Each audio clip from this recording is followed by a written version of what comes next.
Well, welcome you all. Good morning. Happy Black History Month. I'm really excited for this session, which I co-planned with my friend and fellow faculty member at Mizzou Academy, Dr. Adrienne Clifton. Dr. Clifton, who you all may have heard or may not, a few months ago, had welcomed a new baby boy to their family. And he will be just fine, but is sick today. And so she is tending to him and sends all of her best wishes and confidence that it will still be a successful session, but that also depends on your all's active engagement and participation. So I will do my best to carry on with Adrienne in my heart, but not present with us today. As I mentioned, this session was co-prepared by Dr. Adrienne Clifton and myself. We both share a background in public schools and experience teaching across the K-12 and college trajectory. So that's one of the things that has brought us together, is that we love teaching the littles and elementary all the way up through high school and college scholars. We've taught together at the college level. We co-taught a course on culturally responsive teacher education. We were also peers together in PhD school, and our daughters went to the same preschool. So Dr. Clifton and I have been orbiting around each other for, I don't know, I guess almost 2 decades. So it was really fun to plan this session together. Each year, we collaborate on resources for Black History Month, which we've sent out to you all. You've received them for the last few years, but those are, like paper or PDF copies. And we thought this year, let's do a session together. Our guiding question for the next 50 or so minutes together is this: how will you foster brave spaces in your school communities where inclusion and racial justice can be advanced and sustained?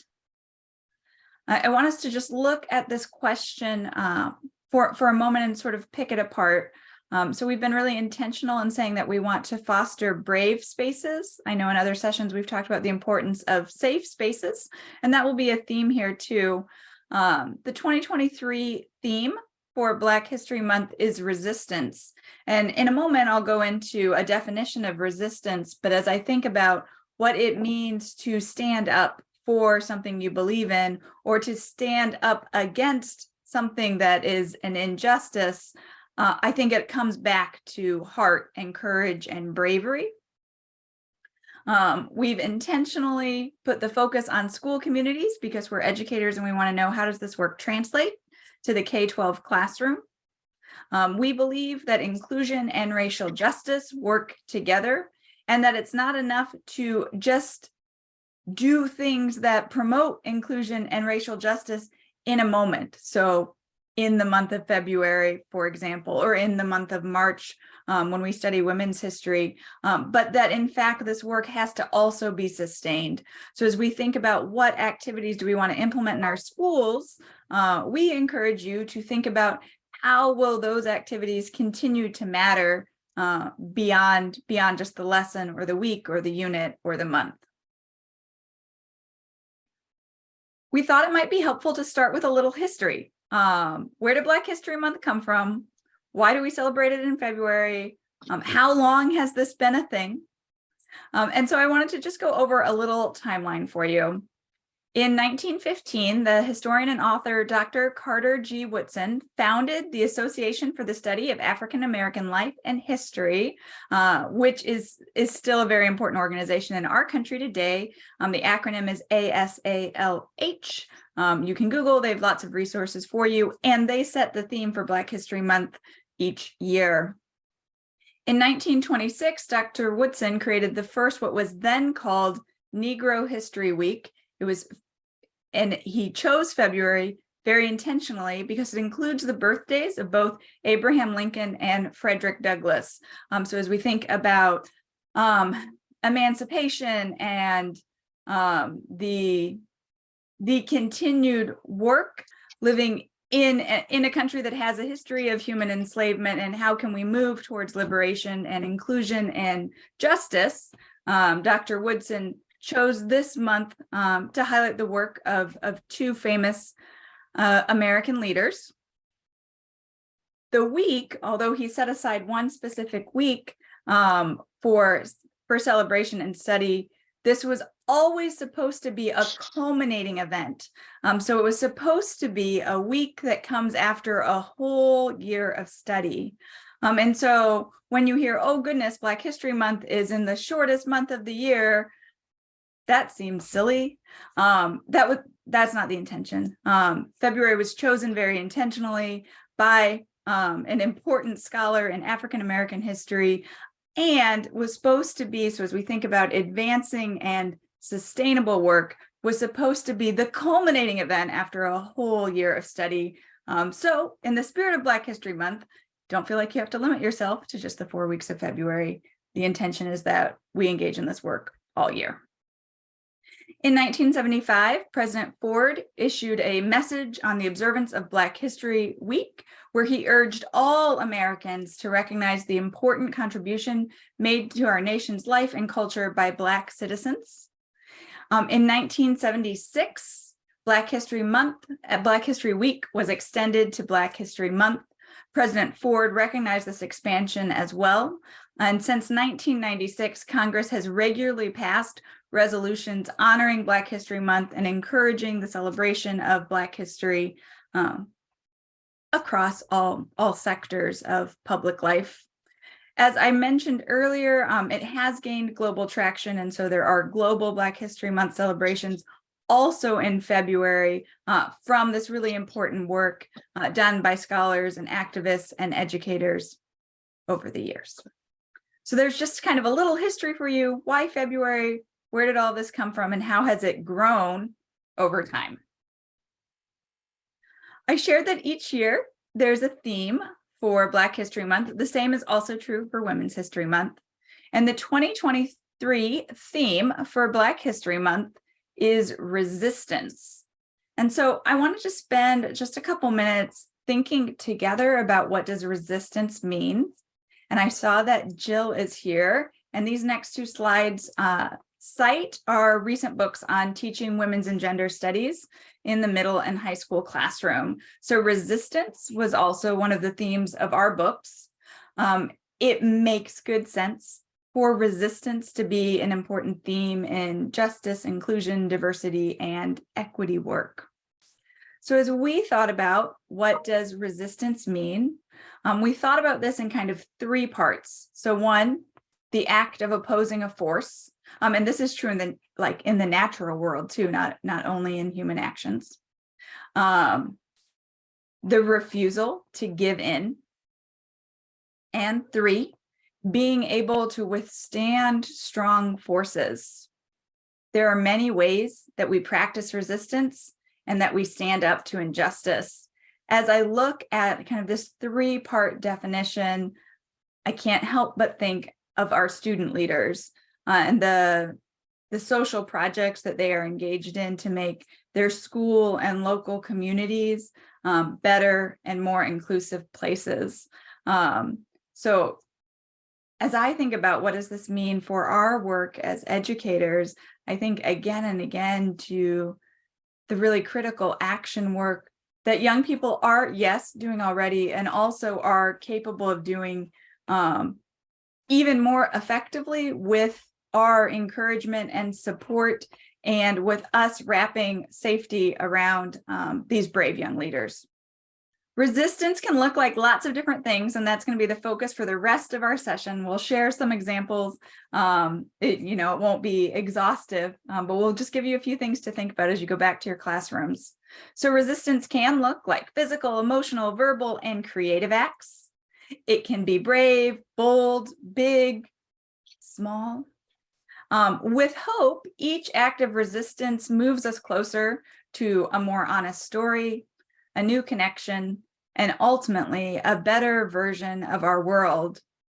So I think about what does it look like to bring Black History Month and the 2023 theme to your classrooms, grounding our work in resistance that is pointed towards making the world a more inclusive and more equitable place feels like the most meaningful way I can think of to start a new calendar year, or certainly to start a new school year together. Okay, as we think about resistance, and also as we think about Black History and Black History Month, Adrienne and I wanted to start with the idea of joy. So I think that too often, when we study the history of marginalized groups, we go deep on trauma. And there has been grave injustices and violence in our American and global history that we need to confront with eyes wide open. And there is continued work in those areas that is necessary and immediate. And that's not the whole story. And so when we make that the whole story, we rob communities and populations of their humanity, of their dignity. In fact, in some ways, we do exactly the thing that we're trying to prevent. And so Adrienne and I wanted to start with joy. And I'll give you an activity that you can do as a teacher as you think about your Black History Month lessons, or you think about your social studies lessons, you think about any time especially that you're studying marginalized communities or engaged in justice work. But before we do, we have up on your screen, this is the work of Wanuri Cowie, who is an artist and filmmaker. And she has founded a company called Afro Bubblegum, which is just fun to say, right? And that's by design. And so here's a quote for her about the organization that she runs. "We believe in a fun, fierce, and frivolous representation of Africa. To that end, we work to curate, commission, and celebrate fun works that celebrate joy. We're storytellers, clothes makers, graphic designers, musicians, lovers of life, joy harbingers, beauty mongers, hope sayers." And what's shown on your screen is a piece of her work. And so right at the beginning, as we start to think about what does this mean in our classrooms, we've talked about student leadership, and the very next thing I want to talk about is joy. How can we make sure that we are telling and celebrating complete and joyful stories? So one of the things that Jill and I wrote about in our books on teaching women's and gender studies is this idea of a joy audit. And I think this is essential for Black History Month as well.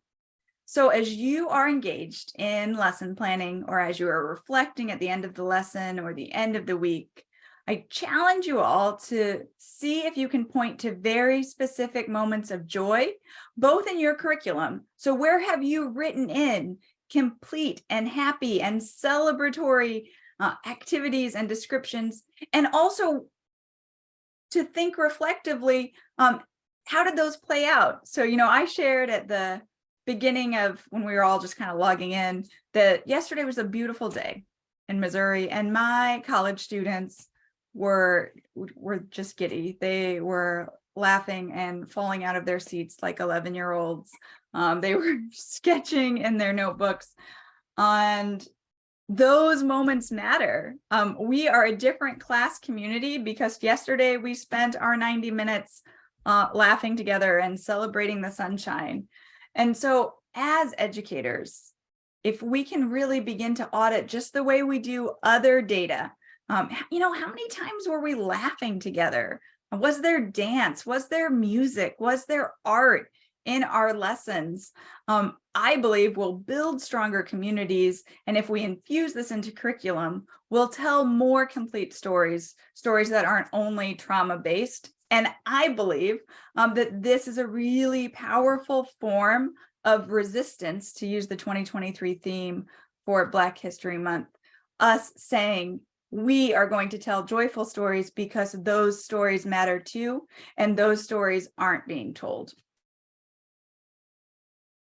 Okay, well, how else can we practice resistance in our classrooms? So another way we can practice resistance in our classroom is through story and literature. And we'll get to hear a story together today and interact with it a little bit. I'm sure that many of you are familiar with Dr. Rajun Sims Bishop's seminal piece called Windows, Mirrors, and Sliding Glass Doors. So Dr. Bishop studies the importance of multicultural literature in K-12 schools. And she writes this, which you may have heard us reference in some of our courses. Books are sometimes windows, offering views of worlds that may be real or imagined, familiar or strange. When the lighting conditions are just right, however, a window can also be a mirror. Literature transforms human experience and reflects it back to us. And in that reflection, we can see our own lives and experiences as part of a larger human experience. So continuing with the idea of an audit, one of the things that we've done at Mizzou Academy across our curriculum is really audit our curriculum for representation. So looking deeply at what authors, what poets, what scholars are we studying, and are those representative of our global community? Are we studying works by people of color? Are we studying works by women, by Indigenous communities, by members of the LGBTQ plus community? Is the curriculum that we're teaching representative of the kids that we care for? And I'll share with you that at Mizzou Academy, inclusion is one of our core values and it guides all of what we do. And if we're not really intentional about these kinds of audits, it doesn't happen organically. And so this requires us to, at each iteration of the course, go back and look deeply at who are we teaching, whose stories are included, whose stories are missing, and how can we continue to do better and better. And I would say this is true in teaching at all levels, from Lisa's work in K1, through Brian's work in 6-7, through Jill's work in 9, 10, and 11, through some of the teaching that I do at the college level. At all levels, we have to constantly ask ourselves whose stories are being told and whose stories are missing. Okay, so I wanted to give us a little example activity. It's always fun when we get together to be students for a moment. And so I have the delight of reading to you a book that I just adore. I'm going to stop sharing so you can see me in the book a little bit better. This is a book called I Am Every Good Thing. This is also the book that I gave to Adrian's son when he was born, baby Nation. So since Adrian and Nation couldn't be with us today, I thought we would read this story that I know they've read at home quite a lot in the last couple months. All right. I Am Every Good Thing by Derek Barnes with illustrations by Gordon C. James. The illustrations are so beautiful. I am a nonstop ball of energy, powerful and full of light. I'm a go-getter, a difference maker, a leader. I am every good thing that makes the world go round. Like gravity or the glow of moonbeams over a field of brand new snow. I'm good to the core, like the center of a cinnamon roll. Yes, that good. I am skateboard tricks, scrape knees and elbows. But you know what? I'm right back on my feet again. I am one eye open, one eye closed, peeking through a microscope, gazing through a telescope, checking out the spaces around me, and plotting out those far-off places I have yet to go, but will. I am a gentleman and a scholar. I'm kind and polite, like yes, ma'am, and yes, sir, helping my grandmother cross the street, saying bless you when a stranger has to sneeze. I am a cool breeze, a perfect paper airplane that glides for blocks, for miles, forever. I am a roaring flame of creativity. I'm a lightning round of questions and a star-filled sky of solutions. I'm an explorer, planting a flag on every square foot on this planet where I belong. I'm a sponge, soaking up information, knowledge, and wisdom. I want it all, and I am all ears. I am Saturday mornings in the summertime. I'm 2 bounces and a front flip off the diving board. I'm hilarious. I'm the life of the party. I'm the smile that's forming on your face right now. I'm the boom bap, boom boom bap, when the bass line thumps and the kick drum jumps. I'm the perfect beat, the perfect rhyme, keeping everything on point and always on time. But you already. I'm a grand slam. Base is fully loaded. I'm a nasty two-handed dunk holding onto the rim just to remind you that I'm still the man. Believe that. I'm the undisputed champion. I'm the highlight reel of magnificence. I'm the celebration, the applause, and the standing ovation. I am victory. I'm a brother, a son, a nephew, a favorite cousin, a grandson, a friend. I'm real. I'm tight hugs, a hand to hold, a shoulder to cry on if you have to. I hope you never have to. I am here. Although I am something like a superhero, every now and then, I'm afraid. I'm not what they might call me, and I will not answer to any name that is not my own. I am what I say I am. I am the sound in the forest when the mighty tree falls. I am waves crashing gently on the shore. I'm a force of nature, a miracle, a blessing. I am brave. I am hope. I am my ancestors' wildest dreams. I'm worthy of success, of respect, of safety, of kindness, of happiness. And without a shadow of a doubt, I'm worthy to be loved. I'm worthy to be loved. I think that there is so much potential to teach this book across all the grade levels. I taught a very similar book, again, with future teachers just last week. And so I wanted us to spend just a moment with 3 quotes from the book as we think together. And the first is related to the theme of upstander, which is a theme we teach in our curriculum and also have in our learning library. So in the book, the protagonist says, although I am something like a superhero, every now and then I'm afraid. I'm not what they might call me, and I will not answer to any name that is not my own. And so, if I were teaching this book to the students of any age, these are some of the questions I would ask. What might the author be talking about here? When are times that you have felt afraid? When are times that you felt proud? Why is it hurtful to call someone a name or something they're not? What could you do if you see this kind of bullying happening on the playground? These are relevant questions, whether you're working with 6-year-olds or 13-year-olds or 17-year-olds. The next theme I might draw out of this book would be one around care. So the author writes, I'm tight hugs, a hand to hold, a shoulder to cry on, if you have to. I hope you never have to. I am here. I'd take a look at this page with students and I'd ask, how does the child on the page take care of others? What kind of care do you appreciate when you are sad?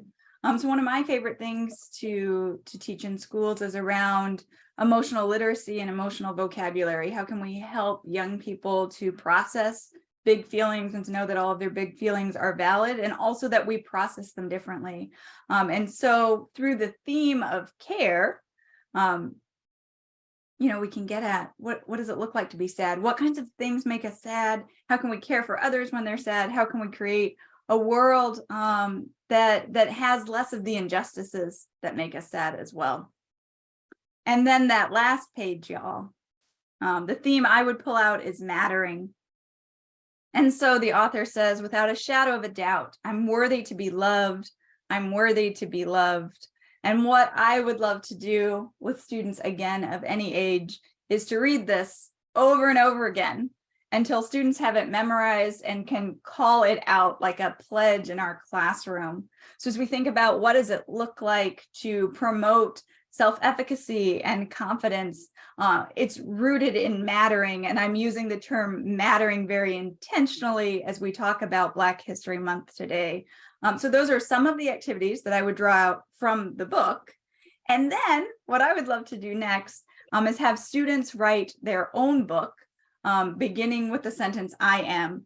And you can do this with students as young as first grade or with students of any age. With the littles, they'll complete the sentence I am and do a picture. As our students become older, we can also do some more work around figurative language and metaphor and simile and some of the other literary devices that are present in this book. We can then put all the pages of the book together to create a new class book. If it were me, I might call that new class book Worthy to be Loved. So I thought it was important in this session to think really specifically about how can we use a piece of literature and explore themes that are relevant to Black History Month, and also to the 2023 theme of resistance in a way that's accessible across, I believe, all school communities. Catherine, Lou, I think.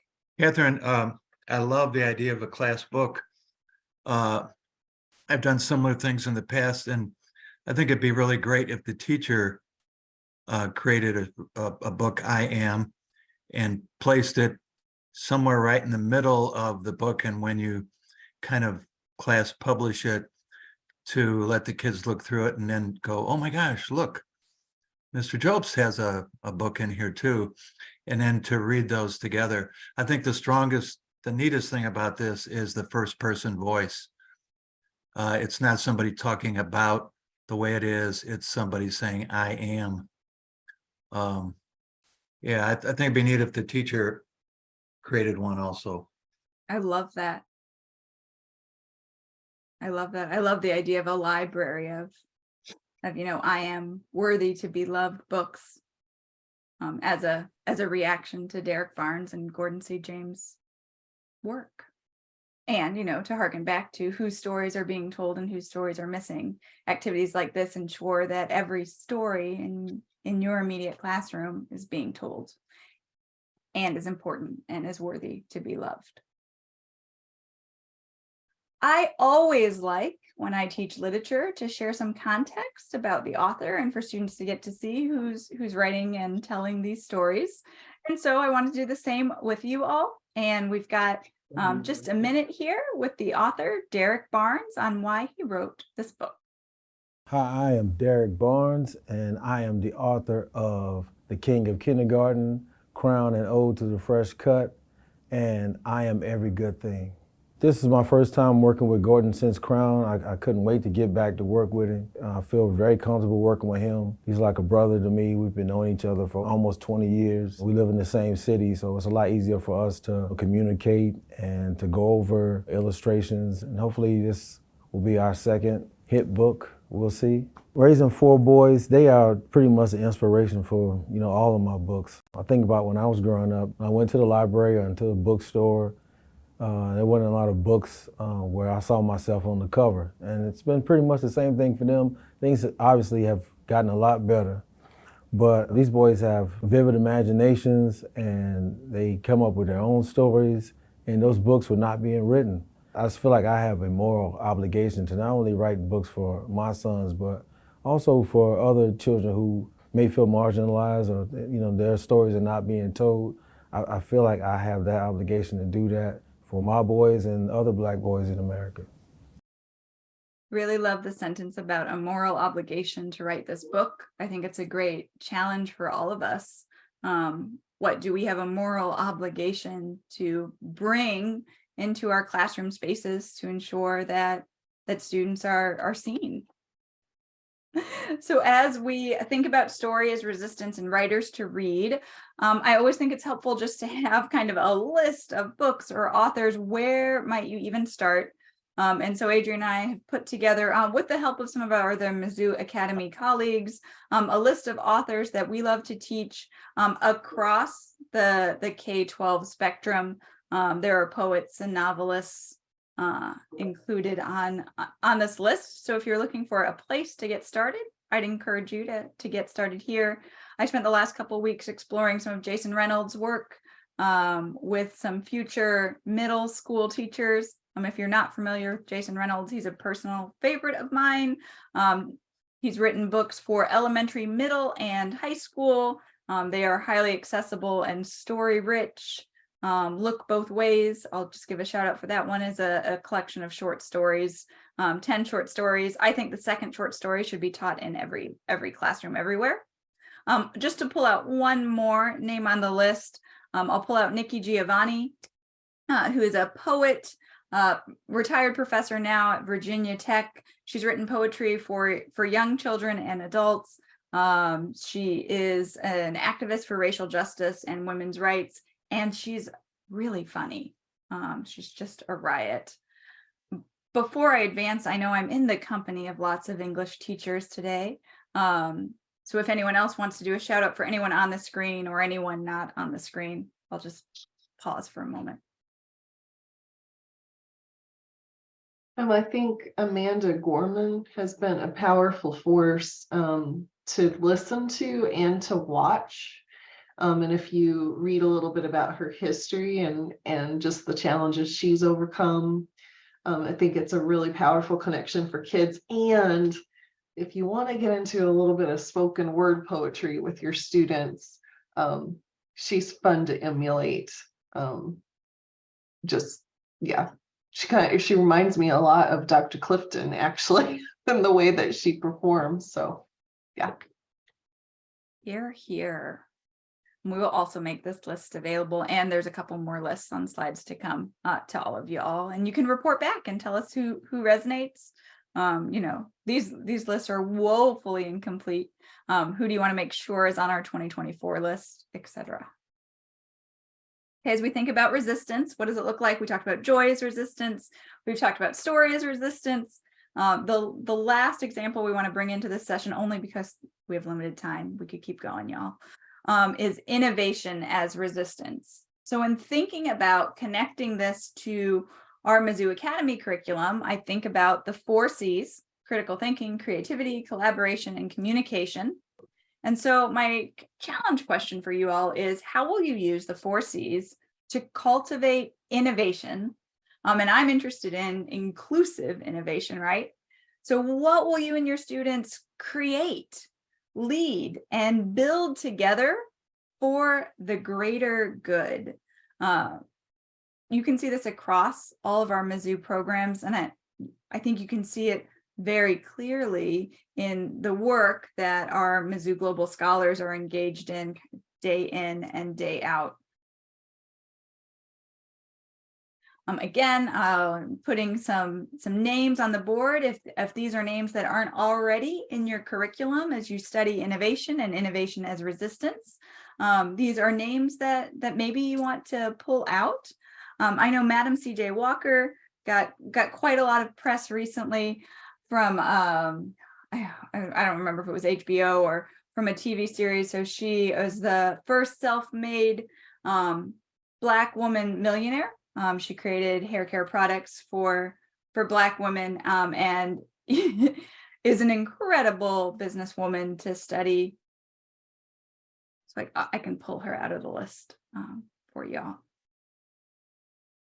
And finally, I believe that teaching can be a powerful act of resistance in terms of making the world a better place.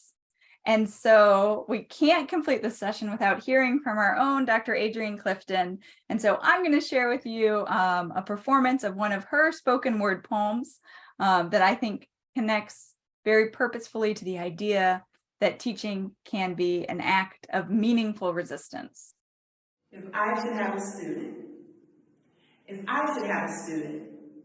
then instead of teacher, They're going to call me their flashlight. That's right, because that way they'll know that no matter what happens in their life, I will be there to light their path and show them the way. And it is with this flashlight that I will go deep into the cave of lost imaginations. You know the place. All middle schoolers go there right before the first day of school to bury all the lost treasure that makes them shine, yet not cool. And I will take this flashlight and I will light it over all of their passions, their fears, and most importantly, their value. And with this flashlight, they'll finally see themselves as I see them, as powerful, as beautiful, as brilliant and bright young children, full of purpose and electrodynamic power. This little light of mine, I'm gonna let it shine. This little light of mine, I'm gonna let it shine. This little light of mine, I'm gonna let it shine. Let it shine, let it shine, let it shine. Thank you. I'm really glad to have that piece in our session today, particularly since Dr. Clifton couldn't be with us in person. Okay, we are drawing towards the end of our session, and so I want to put the guiding question back up on the screen for all of us to look at again.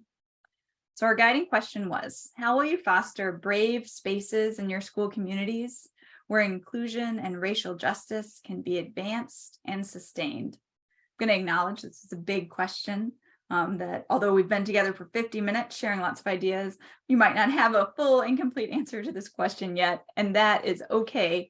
This work is ongoing, right? It's our life's work to create brave spaces in school communities where inclusion and racial justice can be advanced and sustained. But I'm hoping as we come towards the end of this session that you do have some ideas of ways you might implement celebrating Black History Month in your own classrooms. And for the benefit of the group, we'd love to hear those. So you can put in the chat and we'll read out for you, or you can just unmute. We're not a huge group. What's a takeaway for you? What's something that you are going to bring back to your classrooms next week? Bert says, I like the list of innovators. It's a good idea for uses in economics. Mm-hmm. Oh, y'all, I think you should unmute and just share these ideas. I feel silly reading them. Larissa, would you like to unmute and just share with us your great idea? Oh gosh. Sorry. I was just trying to mingle here. Yeah, I was here thinking of tracing a parallel between Black History Month in America and what we have in Brazil. And there are so many important Afro-Brazilian historical figures that we have to research more about and students should know more about. And I was thinking about making them research about them and maybe create like almost like a TikTok video showcasing one of them, you know, so they could maybe show to the world through English what we have here in Brazil as well. Oh, if you do that, will you please send them to us so that we can get smarter also about famous Afro-Brazilians to know? Sure, definitely. I just think it's a good reminder to always encourage my students to be themselves, to take risks in that vulnerability of letting us see what matters to you. And then something that I try to do, but I can use a reminder again all the time, is to make sure that there's lots of different kinds of people represented in science. One of my favorite little signs I have is, it says, dress like a girl, and then it's an astronaut wearing her outerwear for doing a spacewalk. So I love inspiring all of my students. I think it would be great to start each day with a song or a poem. If you don't feel comfortable singing or playing an instrument, you could play a recording. And then after a while, or even before the month began, which of course it's already begun, you could have students sign up and somebody different every day start class with a song or a poem. This is a space that we have so much to learn and grow in. And I think one of the very best ways to do that is, like Lou said, is to make space in your lessons for kids to speak up and share. And, they're uncomfortable just like we are. And just the more you do it, the more they get used to it and the more we all learn. So. Oh, I was just going to say, I was particularly moved by the focus on joy. As you know, most of my work is around teaching literature, and I think we really have swung the pendulum hard into exploring hard feelings and difficult stories. And that some of my students even say, it's like, why are all of the books we read so depressing and hard? And so finding those moments, whether it's bringing in a poem, Langston Hughes is a great example because he has some big, hard, poems and works, but he also has some really great, joyful, celebratory, wonderful things. And pulling that in so that there's a full representation of human experience is something I'm trying to be more intentional about. And it makes a real difference in the way we approach some of the tougher stuff. Well, as we come to the end, I want to close by saying thank you. So thank you all for showing up today. Thank you also for having conversations that matter, for using whatever tools you have available to hold space, to teach more complete histories, and for believing with the young people in our schools that they don't have to wait to become the history makers and the innovators that our world needs today. I believe that your work in our schools makes all the difference, and that our students will help us all to make the world a better place.